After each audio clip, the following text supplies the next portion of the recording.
I always thought I had life figured out: graduate top of my class, get a job, make money, and never look back. Simple, right?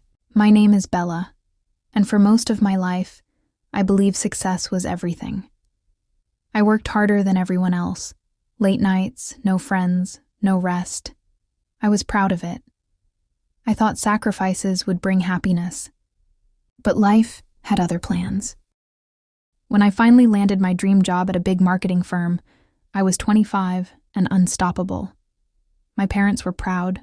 My friends admired me, even though I barely had time for them. There was one person I ignored the most: my mother. She would call every evening, and I would silence the phone, telling myself I'd call her later. Later never came. One rainy morning, I was preparing for a presentation that could earn me a promotion. My boss, Mr. Adams, had high expectations. My coffee was spilling on the papers, my laptop froze, and I could feel panic rising in my chest. That's when my phone rang again. Mom. I sighed, declined the call, and kept working. A few minutes later, the call came again. Annoyed, I turned off the phone completely.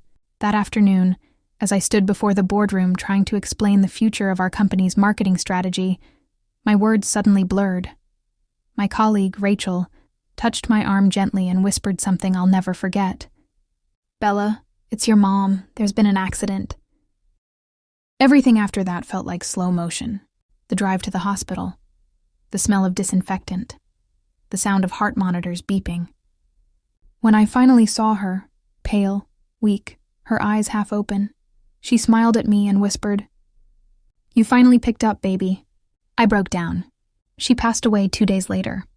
And for the first time, all the success, all the money, all the achievements meant absolutely nothing. After her funeral, I couldn't bring myself to go back to work. My apartment felt like a prison of guilt and silence. I started walking through the park where she used to take me as a child. I'd sit on our favorite bench, wondering why I thought life was only about winning. That's when I met an old man feeding pigeons. We talked every evening for a week. He told me stories about losing his wife, missing birthdays, chasing things that never mattered in the end. One day he looked at me and said, "You know, life doesn't give you marks for being perfect. It gives you peace for being present." Those words stayed with me. They became the lesson I never learned, until it was too late. Months later, I quit my high-paying job and started a small art studio, something I had always dreamed of but never had time for. I named it Elena's Touch, after my mom, who always believed I had a gift for creativity.